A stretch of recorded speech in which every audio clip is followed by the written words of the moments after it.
I'm trying to think if anybody who was here was also at my Shabbat morning teaching this morning, but I think two people were. Okay. I kind of wanted to reteach it because I was having so much fun with it. I could have taught it 4 times over. It was one of those great set of sources on the topic of the twins who were rotzitzim in the belly, and Rivka seeking a prophecy. And the reason I mention it is that I think there's a pretty deep connection between that and what I'd like to study this afternoon about revelation, about a sense of revelation. So in my Shabbat morning teaching today, I shared this notion of oracle and prophecy and mediated prophecy. In short, sorry to spoil it, but I guess it's not recorded anywhere, so I'm not spoiling anything. I'll share with you if you weren't here for it, that the notion of direct prophecy may have been very uncomfortable to our rabbinic forebears because of 2 limitations. One is that it would seem that when one, if one needed to receive prophecies directly from God, then the likelihood of ever hearing God's voice again is much slimmer than if it might be possible that there are people on this planet who have open pathways to God, whether in the form of an ancient oracle or the form of someone who feels that they have or has ascribed to them the power of nu'ah, the power of prophecy, that if those people walk this planet, then it's many times multiplied the possibility that we'll encounter a teaching directly from God, because God does not appear to speak to human beings directly anymore. But it does seem as though there's a godly way that's manifest through certain people and certain teachings in the world. So I think that's part of the discomfort that they're wrestling with, no pun intended, lots of wrestling in these parshas. And then the second thing is this idea that prophecies or visions are exceedingly hazy and quite cryptic, in that it's not possible to understand a prophecy until the end of one's life and looking back. And I made a nice wicked reference in the notion of the Wicked Witch of the West, as Stephen Schwartz very Jewishly characterizes her. She celebrates in a song at the very beginning of the show, though the vision is hazy, it seems that one day there'll be a celebration all throughout Oz to do with me. Of course, that celebration is the celebration of her death. Ding dong, the witch is dead, for all who have seen Wizard of Oz. But she has the vision, this hazy vision, that she's going to be celebrated. It's just she can't know until after she's gone that celebration will be a celebration of relief that the Wicked Witch of the West is dead. So both of these notions are alive and well already. I was analyzing them in the past parsha, this idea that visions themselves often do not come unmediated, but rather mediated through prophecy and oracle, and also, and dream, which will become relevant here, and also this idea that visions and prophecies do not necessarily come with any sense of clarity, but rather are understood after the fact with a great deal of sharpness of hindsight. It's also, remember, they're the rabbi's rival. In other words, the rabbinic authority is the authority of interpretation. Right. And that is an indirect authority from the divine. Right. Revelation. And if they get it directly from the divine, and you have that with the oven of Tanor. Of the oven of Cantor, of Achnai. Yeah. In other words, the rabbis don't want that rival. That's right. For authority. Right. So this is also a political issue within Israel. That's right. That's right. So it's a political issue within the Jewish people as well, because the notion that there's a limitation to the power of the prophets is helpful for the balance of power within the people, because of course the rabbinic people want the rabbinic authority of any generation wants ultimately for the interpretive authority to rest with them. And how do they get their authority? Study. Now, we're going to leave that logical, wonky readership land and enter back directly into the notion of dreamy interpretations and revelation, which is where we'll be for this Parsha Vayeitze, and all the way through the story of Joseph, of course, because Joseph, too, is one who is given revelatory dreams and prophecies. By the way, similar to I'm still going to be proud of this Wicked reference, but similar to this pop culture reference in Wicked, right? Of course, Joseph's visions as well seem very clear to him, but in hindsight, they aren't at all what they were at first. That clarity of vision doesn't even come into play before our main character in Vayeitze becomes very uncomfortable with the vision that he's been given. Where is Jacob when he has a vision of angels and a ladder and everything that's referenced at the beginning of Parshat Vayeitze? Where is he? He's in a place called Beit El or Bethel.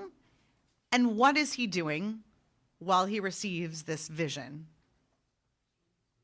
He's asleep. So we hear about the vision. We're actually witness with a narrative voice to the vision that he has. And then he awakens, but he doesn't awaken relieved or happy. We don't know what Rivka's response was to the revelation, but there is a presumed contentedness as if the text has answered the question that we know that she has. What's happening in my belly? Oh, there are two nations fighting. By the way, I don't know how content I would be if that was the explanation that I got, but at least it would have given her an explanation.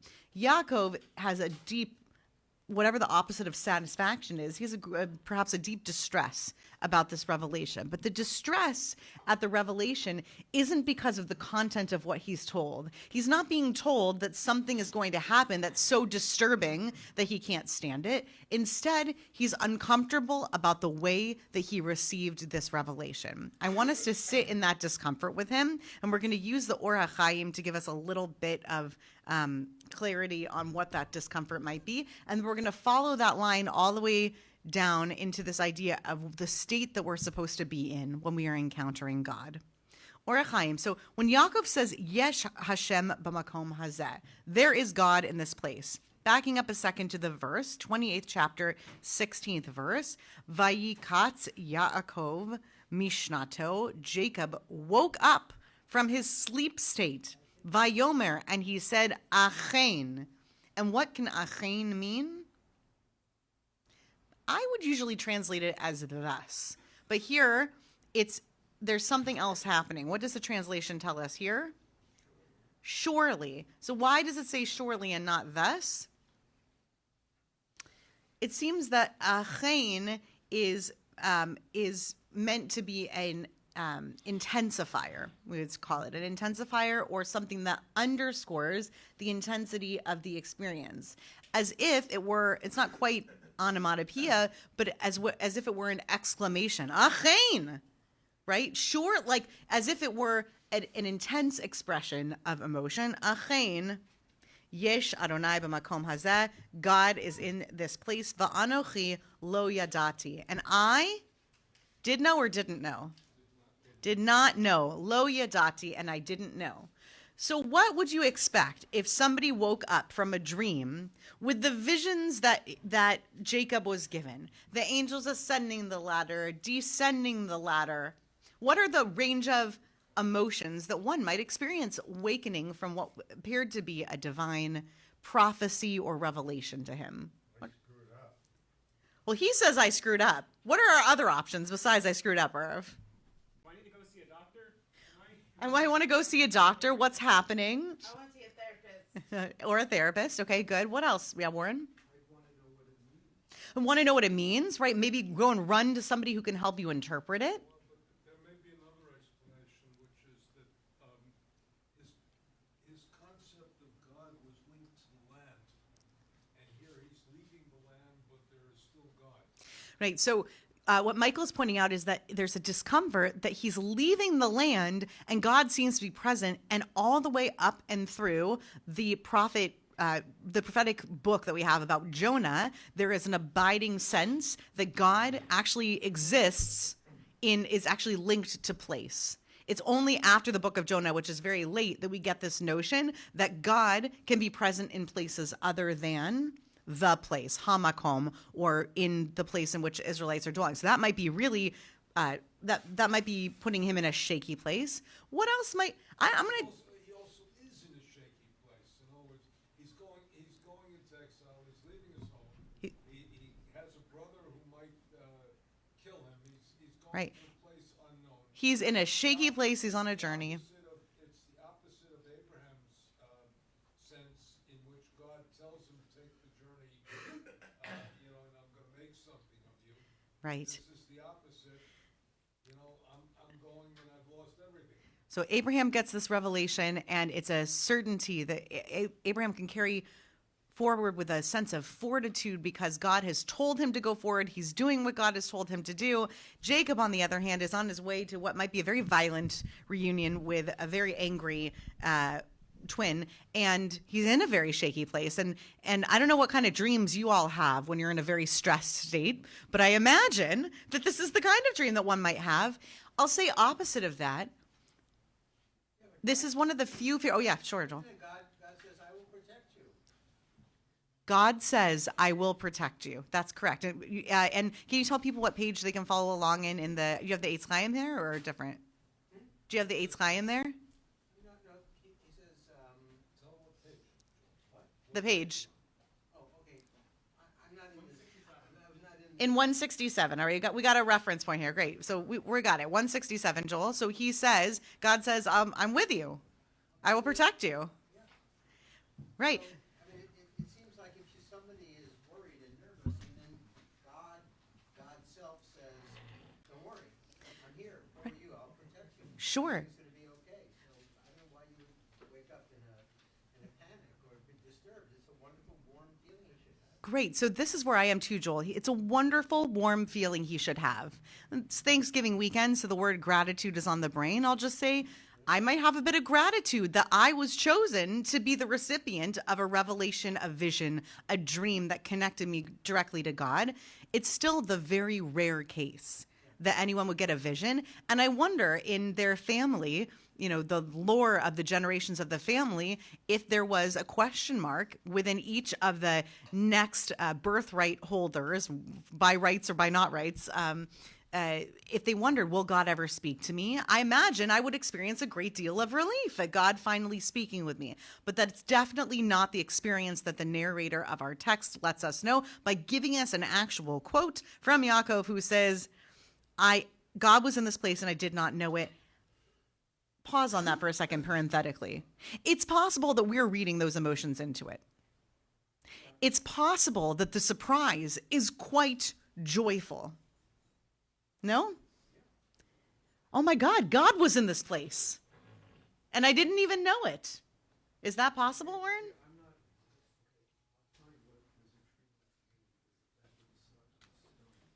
It's intriguing to Warren that he slept on a stone. Okay. Sure.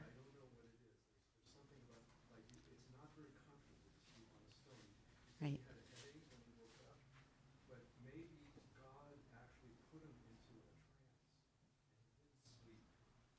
Right. Maybe God did put him into a trance and it wasn't sleep at all. And maybe that was unsettling to him. Maybe the stone itself, right, was the unsettling thing. Right.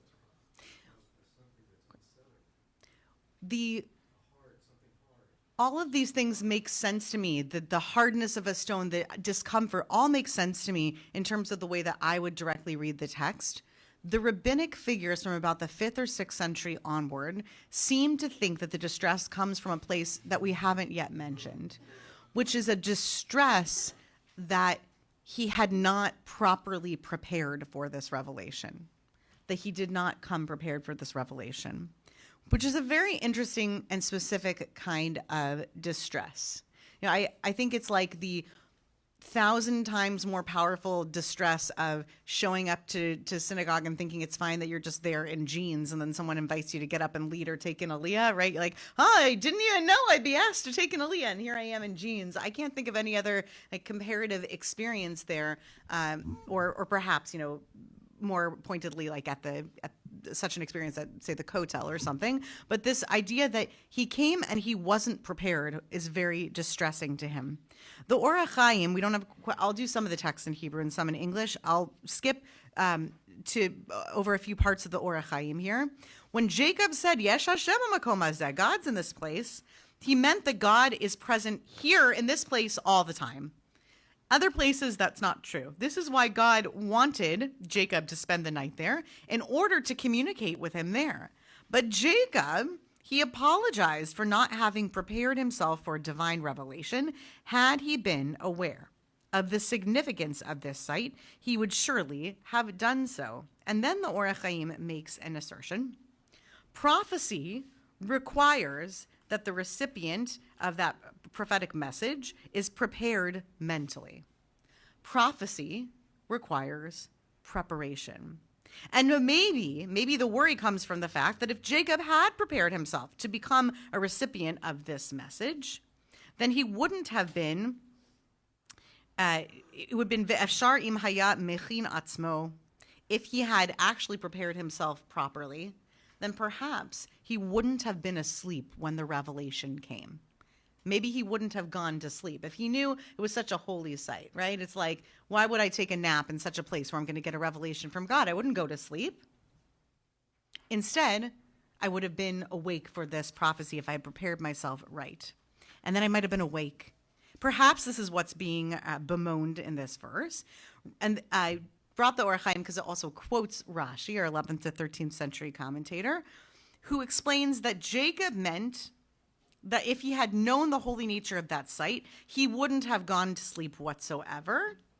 And if that were the only meaning of Jacob's words, that we could say to Rashi that Jacob then would not have experienced all the promises God made to him during his dream. So in other words, there's a little bit of a tension between these 2 points. On the one hand, maybe he should have been awake and prepared himself to receive this prophecy, and he shouldn't have slept on it. But on the other hand, what? Why is it so important that he slept? Because maybe he needed to be asleep to receive the prophecy. And that's what I want to explore together. Maybe the sleep was the important part. Maybe he was supposed to be asleep all along. And that feeling that we've done something wrong, but in fact, we've been doing exactly what was needed all along is a very, very familiar feeling. I think it's also known as Jewish guilt, right? The notion that I did something very, very wrong, even when the evidence is quite to the contrary. That's where I want us to sit with this. The evidence is to the contrary. He did receive a prophecy from God, and yet he wakes up immersed in guilt, apparently. But what if he was supposed to be asleep? And that's how one receives a prophecy. A brief pause on the Shnei Luchot Abrit, who has something very interesting to offer on this point, and says that there is a hint in this verb, yud, shin, kaf, bet, in this laying down. What is that verb? Where do we know that verb from? What is that verb about? Yud, shin, kaf, bet. What is that? Shchiva. What is this? It's a... Right. It's yud, shin. And it's the idea of, right, oh, that's interesting, that with an ayin in there, it would be like Yaakov, kind of. Yeah, we've got the kof, but still. Yeah, that's very interesting. And it's the notion of sleepiness, right, of laying down and of sleepiness. But it doesn't just mean that. That's what I'm digging at. Later on in the Torah, what is this verb going to come to have meaning? What other meaning is acquired by this word? When one lays down with someone. Not just sex, but something even more so. Are there any weddings in the Torah? Apparently. Are there any weddings? There is a mention of divorce. Any mention of wedding? Right. You literally lay with someone as a means of acquisition, right? So there's something really intimate about this laying down. Literally, it refers to an intimacy.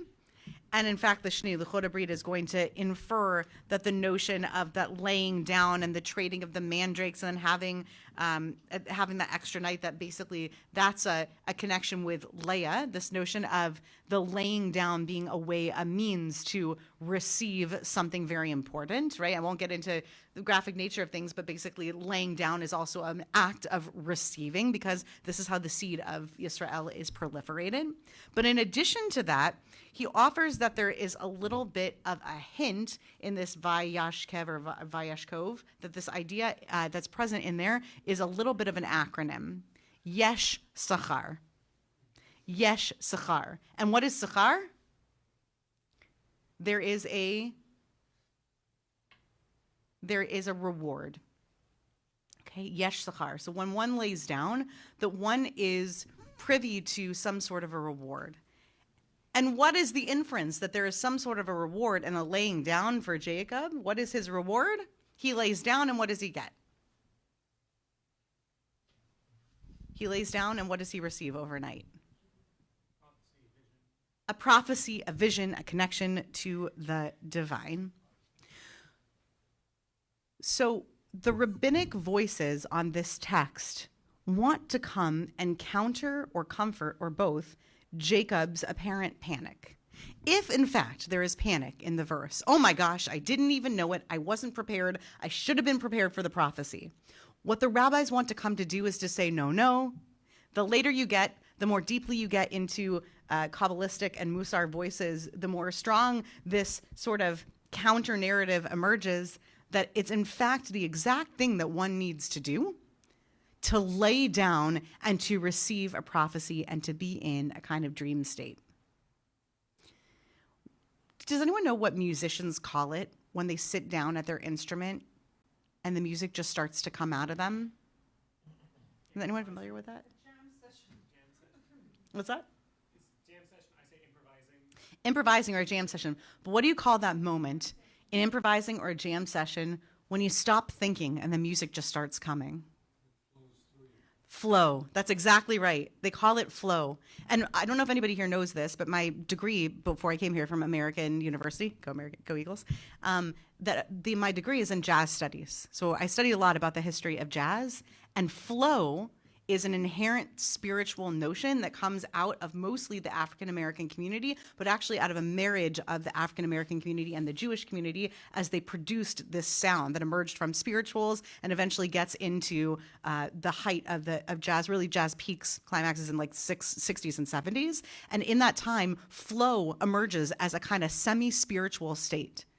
Flow is a way of being present to a moment that asks you to leave the logical aside. Stop reading the notes on the page and let the music just flow. Psychedelics in the 1960s and 70s also contributed to this notion that the more that one could leave the angst of being present in the body, the more that one could give oneself over to the presence in that spirituality of the music just coming, that the music itself, like a prophecy, would come through and be able to be present through someone's fingers, right, on a trumpet or on a piano.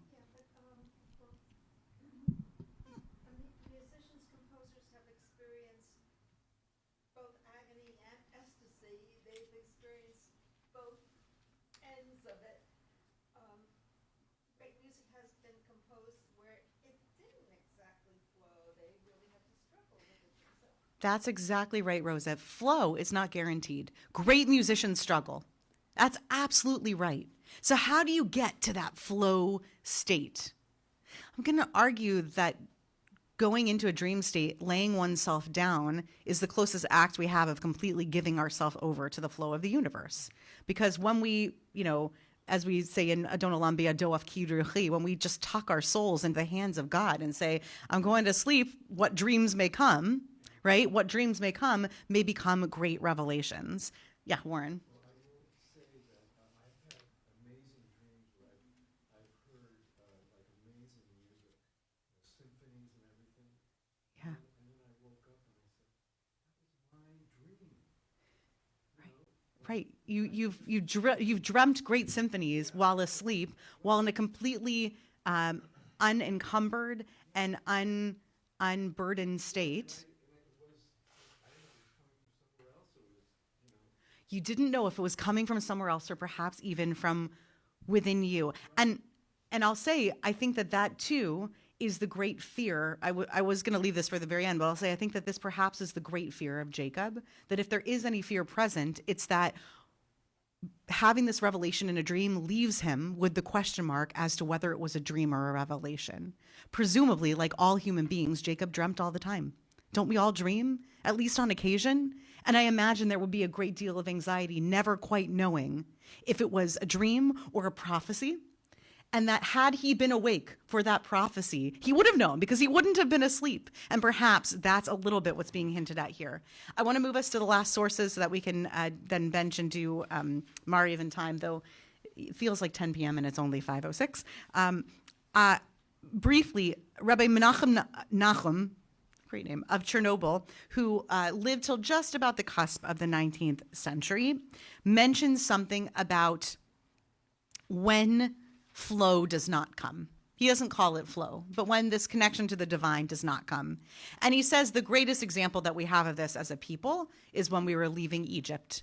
Because, of course, Mitzrayim refers to Metzar, which is a narrowness and a narrow opening place, a place of great narrow, he says narrow da'at.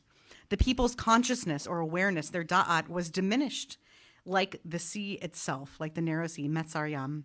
For the stream of awareness that flows from the sea of wisdom, Rabbi Jonathan Slater translated this, but I thank him and thanked him for such a brilliant connection to this idea of flow.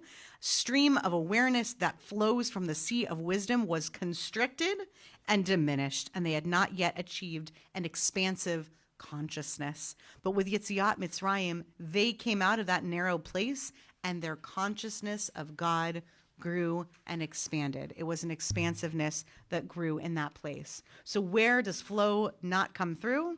In great narrowness and closed-mindedness and a feeling of distance from the divine. Where does flow just flow? In that great expansiveness. Well, that's why it's involved with sleep. Because sleep, Freud's whole notion is it suspends all of the restraints. Exactly. Freud's notion, as Michael points out, is the suspension of restraint, and that sleep is a great time of deep personal understanding and reflection for all the reasons that we're mentioning, because the defenses are all down and one can simply let the flow in. Rabbi Shefa Gold, who most people know from her chants, including Oziv Vizim Ratya, on this very notion of leaving the sea, leaving the narrowness of Egypt. She writes about Vayeitze, Jacob's journey is blessed at its outset with a dream and with a moment of awakening. In the dream, God shows Jacob the stairway that connects the realms of heaven and earth and then gives him a promise. Through this blessing, we ourselves become that stairway, she says, that connection, with our feet planted in the foundation of the earth and our crowns open to the expanse of heaven. Through us, the divine flow pours down into the earthly realms. Through us, the pleasure and miseries of earthly experience are offered up to the divine expanse. When I become available to this flow, this is Shefa speaking herself as a teacher of mindfulness, I am awakened to the most awesome and transformative truth. God was here all along, and I didn't know it. This is none other than the house of God. This is the gate of heaven. And by this, she means her. Her presence is that gate. In this very moment and this place here where I stand is at once God's home and the doorway to all realms. Our journey brings us the blessing of Zeh, this. In becoming fully present to this moment here and now, the presence of God is revealed. In there, you hear the tension that she is presenting to us that I think is the ultimate human tension when it comes to accessing the divine. Because, of course, at the end, what does she say? It's in becoming fully present to this moment here and now. But what's the opposite of being fully present to this moment here and now? Going to sleep or letting things go completely and giving oneself over to the flow. It is the human tension of being in that state of knowing, oh, I knew that this was going to be a place where I would get a prophecy, and the giving over entirely that lets that godness and that divineness flow right in. Finally, closing up with Aviva Zornberg as a means of kavanah, of intentionality for Ma'ariv. She has a brilliant teaching. I brought Aviva, I think, a few weeks ago for us to learn from, or maybe that was a Shabbat morning teaching, but I've been reading her her text, particularly preparing for Pesach this year. Like, I'm starting early. And she writes something that is meant to inspire us to take a completely different look at what Ma'ariv, Aravit, is as a service. Why Ma'ariv and why this Parsha? Who is meant to be the progenitor, the inventor, the person who is connected most with Ma'ariv? Well, we'll see in a second. The night at Bethel is the heart of his journey, the dream interim between Be'ersheva and Haran. There he dreams and wakens with the words, "Surely God is in this place, and I did not know." He wakens, that is, with a deep conviction that he did not know. He has brushed against a knowledge that could only arise from the way of ignorance. In such profound shifts of experience, the revelation is the not knowing. The sense of previous darkness itself intimates a dawning light. In a startled moment, Jacob recognizes the shape of his own ignorance. Surely God is this place. Why is it so unexpected that God should be in this place? What strange beauty has just touched him? Mount Moriah becomes a place in Jacob's mind, uncannily overwhelming him, just as the sudden sunset becomes his personal syncope, a kind of blackout, which moves him to a new genre of prayer, Aravit, the evening prayer, the prayer said in darkness. This is the place he unwittingly bypassed on his journey. How could I have forgotten to pray? In other words, what Aviva Zornberg says is the thing, how did he not know? What is the not knowing? A sudden realization that he hadn't taken a moment to say a few prayers. And this, she says, is the moment of inventing Aravit. I suggest that for Jacob, the Akedah, that traumatic memory, is the unreachable place. His prayers cannot find inspiration in the thought of that terror. But having unwittingly traveled past Mount Moriah, guilt assails him. How could I have passed by the place where my fathers prayed without praying there? He sets himself to return and finds himself abrasively hurtling against that place, that darkness. A new prayer is born, Aravit, which represents an unimaginable possibility that divine light can be revealed in the dark. The world of darkness, of sleep and dream, of loss of consciousness, vulnerability, passivity, all of this is associated with the Akedah and his father's helplessness, from which he has long recoiled. Arvit, Mariv service, the one that we're about to say after we bench Birkat Hamazon, is in a category of prayer called Reshut. In other words, it's not optional, but it's not optional. It exists in a time where the core elements of it might have been said in other times and other places. In other words, if we're saying Shema twice a day, why not just say Shema when we go to sleep? The why not is this teaching. The why not is our historical sensibility that we can't pass by an opportunity, an important opportunity to pray, and that we take advantage of the evening time, a time where darker thoughts creep in and perhaps traumas return to us and we feel more vulnerable, and those nights get longer this time of year, even as we're reading Parshat Vayeitze. And we give ourselves over to a sense of flow state because we can let go of the objective named necessity of praying, the Shacharit and the Mincha services, which are such core services to the obligations that we need to pray. We just have to pray. We got to pray in the morning. We got to pray in the afternoon. But in the evening, we need prayer. We need to pray, representative of the entirety of this amazing divine experience that Jacob had, and a moment of thought that how could he have been past such an important place? How could he find himself in such a vulnerable state and not having taken time to actually reach out and pray? I hope that you find yourself occasionally, perhaps tonight even, using Arvit, using Mariv, and using the evening time as a place for wild wanderings of your consciousness, to let things just go. Maybe that means sitting at the piano and letting music flow out and seeing what comes as dream state comes closer and closer to the evening. Or maybe it means literally that Mariv is a time where you permit yourself to wander much more as you're in that prayer state, more so than you would in a Shacharit or a Mincha service, giving yourself over and getting that much closer in a connection to those ancestors of ours who found themselves inadvertently in the presence of God. Shabbat Shalom.